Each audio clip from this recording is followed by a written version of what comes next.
Hi everyone, thank you so much for clicking onto this video. A lot of you have asked me to do this video and here it is. I'm going to be talking about my West Highland Way experience when I walked the 96-mile trail last year, and a lot of people have been asking me to give some tips or tell them how my experience went, and yes, this is what this video is going to be about.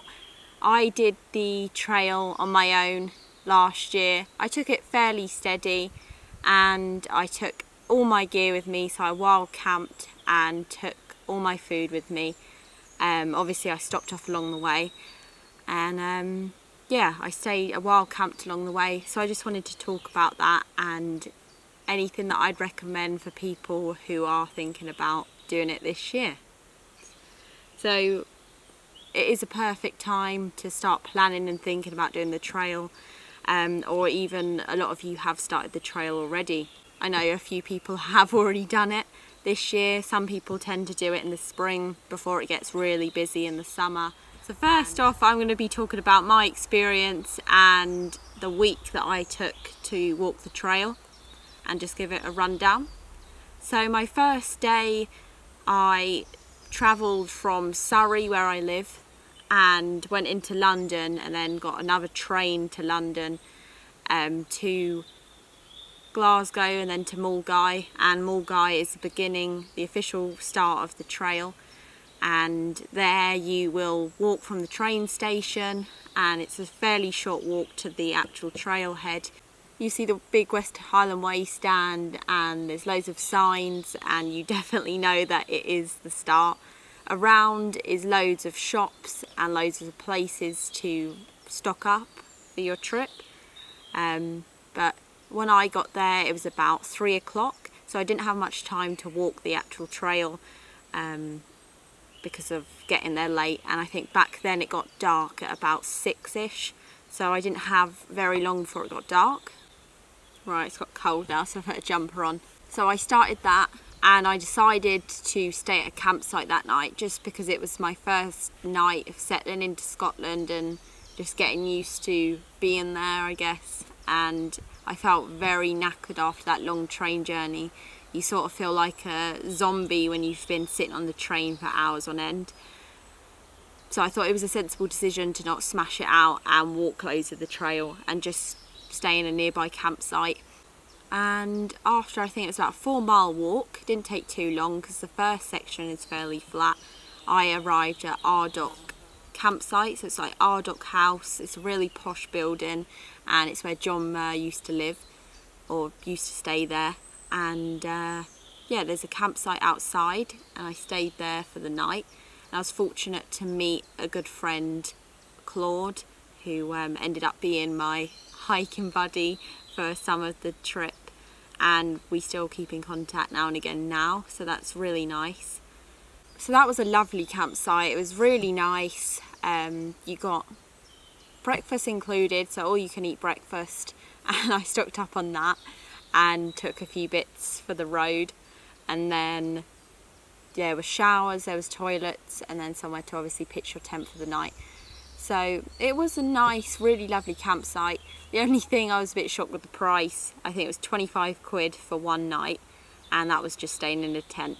So it depends how much you want to spend. It depends on your budget.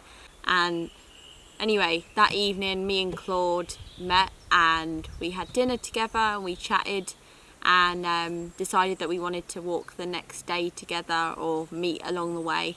And I think she had 6 days set because she booked a train ticket, a return in advance, where I was planning on going to Scotland for a whole month. So I didn't really have a time limit on it. I wanted to really enjoy it. It was beautiful weather, it was hot sun, it was lovely, and it's such a nice trail. I didn't want to just have my head down rushing the whole thing. And yeah, so I just planned to enjoy it. Day 2, officially day 1, I set off and I got up fairly early that morning and it was drizzling. It was pretty crap weather and I headed on. During that time, I think just before I hit Drimmen, which is the first big town for like campsites and for food stops. I met Claude there and we picked up some food and headed on to Conic Hill, which is not too far. And Conic Hill is like the last big milestone, I guess, before you hit Loch Lomond, and it's absolutely stunning. We got such a lovely evening that night and decided to camp up there, so we got right to the top of the hill and set up our 2 tents, and it was so lovely. Like, we had a really nice sunset. We were looking over Loch Lomond, and the water had gone like glass. It was so nice, and I still remember it now, and it was just really quiet.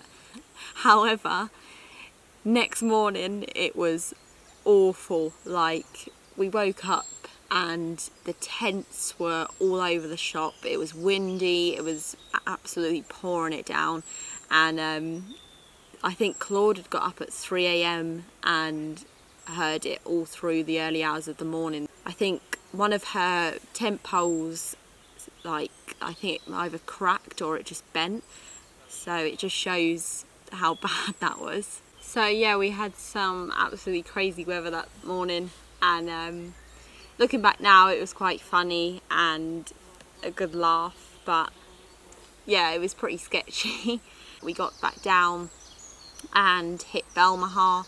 We stopped there, we had something to eat and a coffee and just a nice chat, and somewhere to dry off our kit for a little bit. And then got washed up in the toilets, classy, and then got a few more supplies and headed on to Loch Lomond. So down there was the John Muir Tom Weir statue, and that was really nice to see. For that night I had already booked a permit area on the loch, so I can't pronounce the exact name now, but I'll put it here. And I stayed there the night, and it was only £3, so it was such a good deal. And you have to get a place on the loch that's got either a permit or a campsite along that stretch. I think it's just the first quarter of it or half of it that you have to get a permit for, because obviously they don't want loads of people ruining the wildness and the beauty of it and like leaving litter and things. But yeah, sadly me and Claude walked together all day, and then we had to separate as she stayed at a campsite, Saloki, I think it was called, Saloki campsite, and that had toilets and showers and places to fill up water, and you had designated spots. It was like a proper campsite, and that was a bit further back. I had to go up a little bit further and stay at my wild camp spot, and that was lovely. I think I was the only one there, or there was one other person, but I didn't see them the whole time, and it was such a lovely location. I was looking north of the loch, so the direction I was walking, and it was just stunning. Only thing is, I went in September, so I think it was the 14th of September I started the trail, and time I got there, so that would have been like the 16th, I was forced to wear a head net. So I thought, I'm not going to bother with wearing a mosquito net, it's fine, like there's not many midges out, I'll be alright. It was a whole different story when I got to that loch. I was getting bitten alive, and you could feel them bite in your face and your neck, so I was glad I bought that net in the end, even though I did look a bit like a muppet wearing one, and it was inside out, no one told me. It did help, so I didn't really care what I looked like. It was just getting them midges off of my face. But that is bound to happen being so close to water, but I didn't think, because it was so late in the season, that you still get them. And that's the same goes with ticks. There's a lot of ticks in Scotland. I was lucky to only get one my whole trip. I think Claude got one in her leg also. Day after was a trek to Doin Bothy, I think it is. There was a place on the loch just before you get to the Bothy, and that's where I decided to camp that night. Right, so I'm just using this book to recap because it has been a long time since I walked it. But the day after, you go through Rowodendon. I was so awful at these names, I still am. But there is like youth hostels, campsites, there's a bunk house, and you're near Ben Lomond. So if you wanted to, you could take the day walking up there, make it a real nice trip.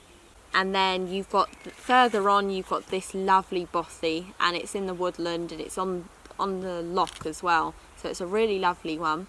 When I went, the bothies were actually locked, and they said they were closed when you went up to them, and that was due to Corona. Obviously, it was the lockdown year. It was 2020, year we will remember, and things were still up in the air in terms of Corona. That's why I always carried extra food, because I wasn't trusting on the shops and places to stop on the way.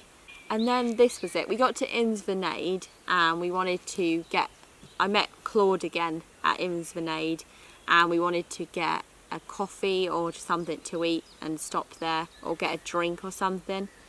And that was all shut. There's a massive hotel there, and it was all shut because of Corona. And I found along the way there was a lot of places that were closed or just different opening hours. And so that's something you do need to watch out for, because it still might not all be opened up this year. And then that was it. The next night I stayed at this lovely camp spot just before June Bothy, I think you say. And that was the last proper camp spot before you got off of Loch Lomond, and it was just looking south, and it was absolutely stunning, and I really liked that spot. But just prior to that, it was probably the worst section of the whole trail along that loch. It says in books and on the maps that it's really low, flat land, and that it sounds like it's going to be fine, but that had to be the hardest part of the trail. And that's because it was just rock that went up and down. You'd be climbing over rocks and boulders for miles along the stretch of Loch Lomond. And I just remember me and Claude, we just felt really knackered. I was bonking because I hadn't eaten as much as I should have, and there was not many places to get water, and so we were both dehydrated. We were running low on food, and it was so hot. It was a really severe heat wave that week, so we were lucky in a way, but on the same token, you had to carry so much water.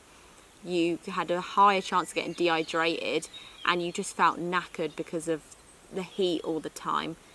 A lot of it isn't sheltered, so you did get quite hot, and it was just more of a demand to keep stopping at streams and taking time to filter water even more often. But I think that day we went for a little wild swim. It was so hot, and there was a little area we went for a wild swim, wild dunk, and it was so refreshing. The water was really cold, but it was lovely. And then, that evening we separated. Claude was behind time because she needed to get her train in a few days' time, I think it was. And she was in a real rush. So she did want to stay at this place because it was so nice, but I think she carried on further ahead. And that was the last time I saw her on the trail. Next day I passed Beinglass Farm, and I rewarded myself and got a bacon, I think it was bacon, black pudding, tatty scone roll, and it just tasted like heaven, that did. I'd been eating like rice and porridge up until then, and it was just so nice and rewarding. This was something that I wish that I'd do again. I didn't calculate how many calories you actually burn when you're walking that far with that amount of weight each day, and I understated how many calories, and that's definitely something I'll learn and talk about in a bit. So that's a really nice farm campsite with a restaurant, a bar, B&B, and there's cabins. That's a really nice place to stay actually. And then that stage, it does feel like the trail is really stepping up a notch, and it's beginning, and it feels really wild. I think the trail does officially start when you hit Loch Lomond. The first real day feels like a bit of a waste. It just isn't that nice, not that scenic, and you're going through a lot of towns. So it does officially start, I'd say, at Loch Lomond, and then past that it just gets prettier and prettier the further north you go. This was a big day for me actually. I think I walked about 18 miles or something, and that was the longest I've ever walked in one day, especially with that pack. So I was really chuffed. I went into Trindam, restocked, I went past there, and there's a big military track, and I decided to camp along there. It was really quiet, and I saw two people since when I pitched my tent, and that was this lovely American woman and her boyfriend that I met, and they lived in a van. Bridge of Orkney, there's meant to be a really nice wild camping spot right next to the river, and there's a pub nearby, so a lot of people do tend to stay there. Next day I hit Bridge of Orkney and met some more really nice people, and just everyone's really lovely and like-minded, and you feel like you've all got something in common because you're reaching this end goal of reaching Fort William. That day I walked from just past Trindam to King's House near Glencoe, and I'd been to King's House before, so it was like a sort of coming home moment. Completely different to weather I had for the 2 years. First year I went, it was Storm Lorenzo. This year it was a severe heat wave, so it was crazy. But the reason why I wanted to stop at King's Hotel is because they have showers there, so that was a really well-deserved shower. Only thing is, me being me, I didn't put the pound into the shower and was forced to have a cold shower that evening, so that wasn't the nicest. I was a bit of a melon for doing that, but you live and learn, and cold shower's good for you. But yeah, that was a painful shower. I got out and somehow dried my hair, and then stayed in the wild camping spot that they have there. But because I got there on a weekend, it was absolutely packed, and I'd never seen this place this busy. It was crazy how many people were there, and I was even tempted to leave because it was just so many people, and when you've been walking on your own for a lot of the day, it's just a bit of a culture shock. But anyway, I met a really nice group of girls there that were doing the trail also, and I camped nearby to them. And then, weirdly enough, I met them again up Ben Nevis like a few days later. But there you have the option of staying at the Glencoe ski resort, which I've stayed at previously, and you can stay at the free wild camp spot at King's House, and they have a cafe there, a restaurant, but it's very pricey, and then they have the showers and the toilets there as well. A lot of people during their trip tend to go down to Glencoe because you can't miss Glencoe. I definitely recommend going down there and just seeing some of the culture, and you hear a lot about the history of the MacDonald clan and the massacre that happened there years and years and years ago, and there's a lot of history around that. And also the Clagag, I think it's the Clagag Inn, which is a really nice pub, and I was fortunate to go there later on in my trip. And you just get a real nice Scottish feel. Everything is Scottish in there. I had my first haggis moment where I got to try haggis and just have, I think it was Cairngorm's beer. So I was just trying to try some of the culture whilst being in Scotland. Obviously it's a different atmosphere with Corona, with social distancing and everything, but it was still a lovely place. Next day you are greeted with the Devil's Staircase. This is really hyped up a lot, but I don't think the Devil's Staircase is as major as it seems. If I had to choose, I'd say the Loch Lomond stage was a lot harder than this.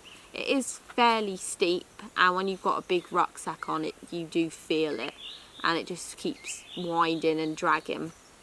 But if it's a nice day, you get such an amazing view, and then it drops all the way down into Kinlochleven. I remember this stage a lot. I was on my own. I got up really early that morning, and I had finally recovered from having really bad blisters and diarrhea. The diarrhea was from just being so dehydrated. And I think Claude had the same problem. She had headaches and things, and it was just a bit of a mare when you had to keep stopping, chuck your backpack down and like look around and try find somewhere to go quickly. But yeah, I'd recovered, which was nice. But anyway, that was a good day, and got up to the Devil's Staircase, and I was greeted by a guy who was walking from the top of Scotland all the way to the bottom of England. So he was doing the whole stretch of the country, and yeah, I found that amazing that he was doing that. So I think he was going to John O'Groats to Land's End. He told me that there'd been a massive outbreak of corona in Kinlochleven, where I was actually heading, and yeah, that was just weird hearing it, that you'd been on this trail, completely forgot about the whole virus and corona, and then you hear, yeah, there's been a huge outbreak. I went down there, and obviously there's not a lot you can do. You still have to go about getting food and things.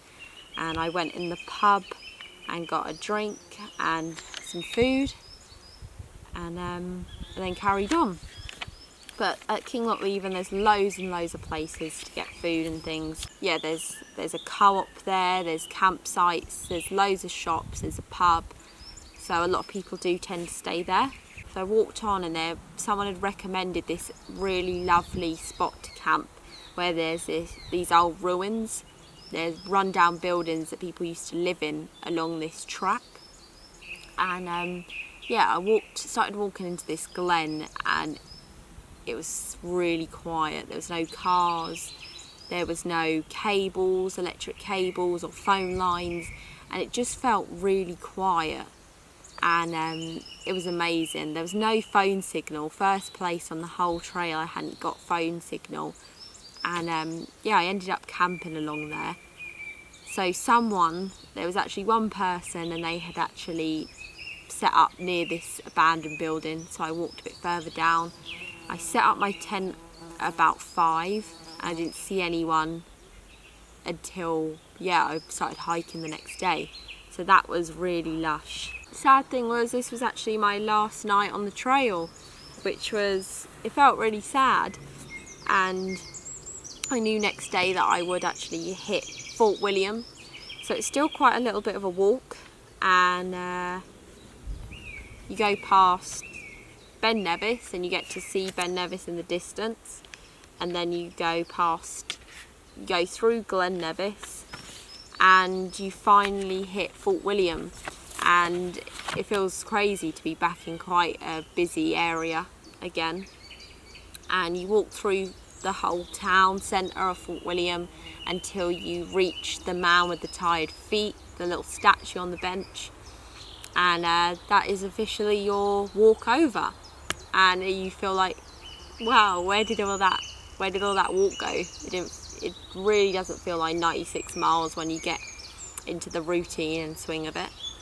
And I felt like, oh, I want to do it all over again. But when you hit Fort William, there are so many places to get food. There's so many shops. There's outdoor shops. Yeah, pubs. There's a Spoons right next to the guy with the sore feet. Yeah, there's loads of places, and there's hotels and things. I think it is a good option to sort out where you're staying that night. There is nowhere to wild camp. I was hoping to wild camp that night, and there's just nowhere really, unless you walk quite a way. So there is a few options. There's a train station there. You could get the direct coach into Glencoe if you wanted to and stay there, or you could just book your train ticket home. It depends if you've booked a train. Or you could walk back a few miles and camp at the Glen Nevis campsite, and then do Ben Nevis the next day while you're there. I actually ended up getting a hotel that night, and I didn't really want to part with getting a hotel, but in the end I did. I got there fairly late, and then thought, you know what, I really don't fancy walking back all the way. So I got a hotel and stayed the night in there, got showered up, sorted through all my gear, and walk around Fort William. I actually really like Fort William. I normally don't like busy places. They just, I don't know, they give me headaches, and I just hate being around too many people, especially after you've been on your own for quite a while. So I really like Fort William, even though that, I think it's because it's a really outdoory place. There's mountains all around, there's a lock there, so it's just a really lovely place. So yeah, I walked around there for a bit, and then the next day I got a big breakfast at the hotel that was included, and walked back to the Glen Nevis, and ended up climbing Ben Nevis, which was an amazing way to end such an epic trip. And I even saw a few people that I'd met on the trail that were doing Ben Nevis on the same day. But yeah, that was my experience. I absolutely love it. I do recommend the trail. I did mine on the 14th of September and then took all them days to complete it. But like I said, you can take as long as you want or as little as you want. I know someone that did it in 24 hours and they ran the whole way. So it's up to you. It depends what you want out of the trail. If you're looking for speed and to say that you've done it quickly and really smash yourself up, then yeah, go and do it in like a weekend or 4 days. If you want to really enjoy your time and soak in Scotland and pick up some of the culture and the history and meet people, then and camp at different wild camp spots and things, then take as long as you want. You could literally take over a week to do this trail and enjoy it. So I did get some questions, and I'm going to just go through them all and answer them really quick.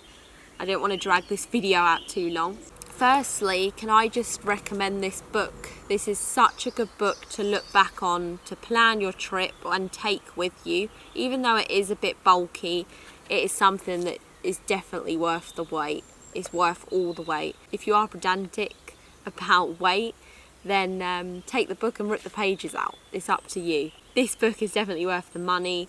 It is 13 quid. You don't need to buy a map for the trail. Buy this instead. It has maps inside of it. It has places to get food. It has where the pubs and hotels and campsites are. It has information about the area, about the history, about flowers, about the animals. It's just a really good book, and it's 100% worth the money and the size of it. And it even gives you a route planner at the back, and if you wanted to do their plan of how much distance you do each day, and it tells you the rough time it takes and the terrain and things. So brilliant book. This is the Trailblazer West Highland Way book. So what is water like along the trail? Where can you get it from? Water is available from streams. There are so many streams and rivers along the whole stretch. So I would actually recommend taking a water filter. I took a Soya Squeeze Mini and a Chinook bag. But if you don't do that, there are so many shops, and each night you can get in your tent, look at this book and plan the next stage and think how much water and food you've got and where you need to resupply. This is why it's such a good book. I used to sit in my tent in the evenings or outside with a coffee or a hot chocolate and look through my stage for the following day and plan it. And also nearly every campsite that I saw or designated West Highland Way post and stop had an outdoor tap to fill water, and they obviously allow you to do that. So there is a very slim risk of running out if you do the prior planning. One place I found that there was no water and that I was running out of water was Conic Hill. So we decided to camp up there, and we did take extra water, but it went extremely yellow and it was just the peat that was in the water.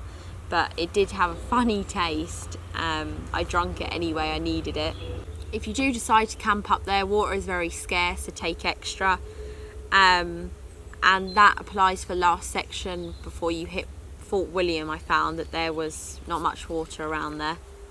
And also the military tracks, so past Trindam and So the bit that I camped on that was past Trindam, between Trindam and Bridge of Orkney, that didn't have much water on it. And towards Trindam and Creon Larrick, I think you pronounce it, there wasn't any water along there either. But this book will tell you, and doing prior research will show you that as well if you have a map or something. Right, somebody asked about honesty boxes. So there was absolutely none. This can change year to year, depends who's setting them up and the whole thing with Corona, but there was absolutely none. There was one that I saw and I was like, oh nice, there's an honesty box, and this was on the military track towards Trindam. I went over to it, lifted the lid, and it was filled with rubbish. And it was actually quite sad to see. The whole thing was nearly overflowing with rubbish. They filled up this massive box with rubbish. And it was a real shame seeing that. And that's one thing that I would say, leave no trace, take the rubbish with you, take all the mess and your waste with you, because it was a bit of a joke seeing that. It was awful. This is such a lovely trail and such a lovely country, so we should respect it. But yeah, I wouldn't rely on honesty boxes, and I would just carry your own sort of snacks and things for yourself. But this definitely could have changed. There could be more set up this year and years to come. Resupply points then. Mulgai, obviously when you start with, there's lots of shops, places to get coffee, and there's camping shops in case you need to get gas or anything. If you've flown to Mulgai, to Scotland, and you want to get gas, and there's plenty of places there. Drimmen, loads of shops and places, and this is actually where it hit me, wow, I really need to start eating more, and I'm burning so many calories. And I think I calculated I was eating about 3,000 calories a day, so that was crazy. Usually I have between like 1,500 to 2,000 calories a day, so it was a big increase, and I wasn't prepared for that. So I think that is something to definitely think about. Carry a lot more snacks and wholesome food with you. Balmahar, there's a lovely cafe and a shop. Inverennen, there's places. But yeah, definitely calculate how many calories you need each day and buy things with a lot of it. I bought a lot of chocolate bars along the way because it's just quick hit energy and things just to give you a pick you up. Shoes that I would recommend, I took Hakes boots, and I did get quite a few blisters from them. I think them specific shoes aren't designed for hiking. They're quite high on your ankles, and they're not really designed for hiking as such. So I would recommend the boots I've got on now. They are the Lower Ladies GTX, and these are so nice. They're designed for a woman's foot, which is a lot better. They're super comfortable. They're good for mountain walking as well. They've got ball bearing lace system, and yeah, they've got a leather round the whole way round them. They've got a secure sole, and they're really comfortable boots, breathable as well. And I'd also recommend the Handwag Alaskans. I know they're quite pricey, but you do pay for nice gear and for having quality feet. So things I wish I had taken with me is a Camelback. Instead of having a bottle what I have to keep getting out my bag and drinking from, I'd take a Camelback for definite. And you can also carry more water that way. If you have a dehydrator at home, you can dehydrate food. If not, you can get ration packs. So these are just some ideas of things in terms of fueling yourself. So they do loads of these on the market, different ration packs. There's so many brands now, but it's such lightweight food. It's all been dehydrated and put in these bags. So you literally just add water and leave it for a few minutes, and it's good to go. And it's just really nice meals. So previously I've just had plain rice and chucked something into it, and it's just been a bit at times forceful to get down. Plain porridge with water. So this does spice it up and make food a lot more enjoyable. Like this meal here has 525 calories in. It's lactose free and milk free, so they do gluten free, they do loads of different things, and it's super lightweight, folds down, and can fit in your pack. This is all from the brand Real Termat, and they do all these different things. I've got here chocolate muesli. This weighs 350 grams, so it's all super lightweight and has 450 calories. So these are all meal options you can get, and I'll leave a link to these ration packs. This is the brand that I like using, but you can use a different brand if you'd like. Also bars, so bars are a big thing and really something that you enjoy and something to snack on. So Chia Charge are one brand that do loads of different flapjacks. This is chia seed flapjacks with cranberries. It just sounds so nice, and these are tiny mini ones that you could just pop in your pocket. And then they do the bigger flapjacks. So this is salted caramel, and this is a crispy bar. And this is 20 gram protein, so that is a big thing. You do have protein deficiency if you don't stop at a lot of places and eating rice, you don't get much protein, so on trails, so that is a great option. And also Kendall mint cake, I absolutely love this brand. So you get the classic Kendall mint cakes, which these have been around years and years. I used to have these when I was cycling, and this got electrolytes in and B vitamins, and yeah, you just hear about mountaineers that used to take this up mountains, the classic Kendall mint cakes. And also these bars, I had one the other day, and it is absolutely such an amazing tasting bar. They also do the gels, which are great to pop along the way. So when you're in need or you're bonking, then pop a gel. And then finally, I haven't tried this yet, but I ordered it the other day, and it is powdered peanut butter. So I saw someone using it when they were doing a 1,000 calorie porridge recipe, and they use this. And this obviously makes porridge taste a lot nicer when you just got water in it, and you can add some other things. People use protein powder and things when you're lacking protein. So finally, to wrap this video up, I'm going to say some of the top tips for me personally that I'd give somebody for walking the trail. Number one would be definitely take blister plasters. I think you will need them. I have got quite hard feet anyway, and I did get blisters. This could change depending on, if you've walked a lot in your boots before and your feet are really hardened to it, you've got hard skin and you've got sensible boots, but still things are going to rub. And if you haven't got the right socks, or your laces are too tight, or it's hot weather, then your feet are still going to rub. So yeah, do look into socks. There's so many on the market. I was recommended a nice pair from one of my subscribers, Craig, and he sent me them out, and they are the Wainwright socks, so I'll leave a link to them. I've sent another pair of socks from Jason, one of my Patreons, and he sent me a pair of socks, and I'll write the link. I think they're Paprelli or something, Paprella. So yeah, there is loads of good socks out there.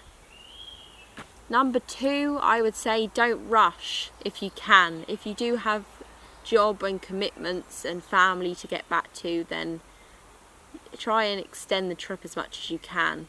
I don't see the point in rushing. It depends what you want from the trip, but if you do want to have a really nice time and enjoy the environment, then stay as long as you can really and soak it up. Third one would be prior arrangement for Fort William. So decide if you're leaving and going straight home, or if you're staying in the area, staying in a hotel. I'd book it in advance because hotels go quickly, and I found it really difficult getting a hotel that day. Pack right for the weather, so take waterproof equipment, and if you are going and it is a heat wave, then have zip off trousers. They were a great idea. or maybe take a swimming costume or bikini or whatever and go for a wild swim in the loch and in the rivers. I would do some training prior to the trail just for your physical strength and testing out gear.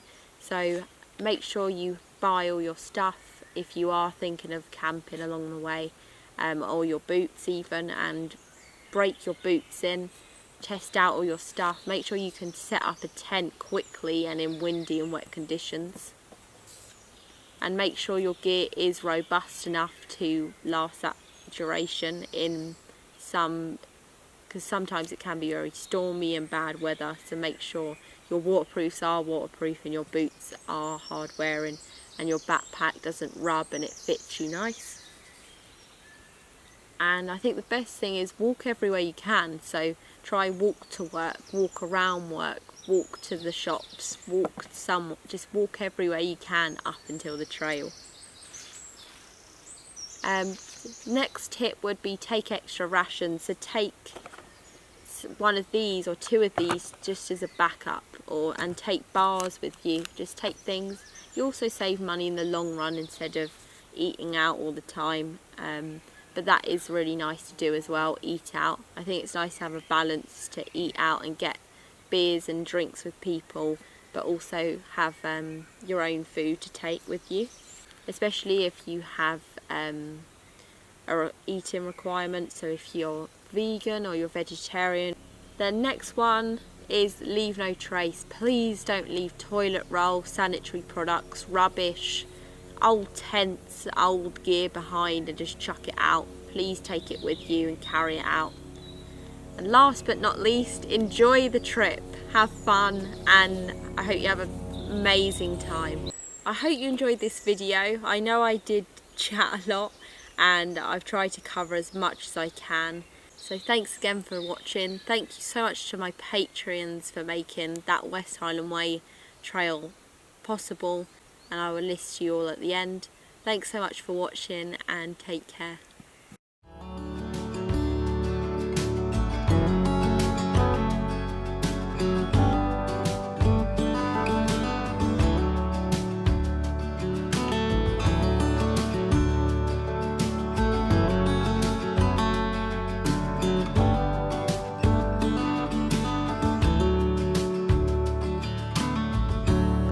Let me tell you everything I've seen, the friends I've made, and then you tell me how you've been. Look a little closer, it's been quite some time. You gotta let me know if I'm out of line. But there's some words that I just wanna hear you say, straight before this night turns into day, and then I'm on my way. Yeah. Yes, I'm on my way.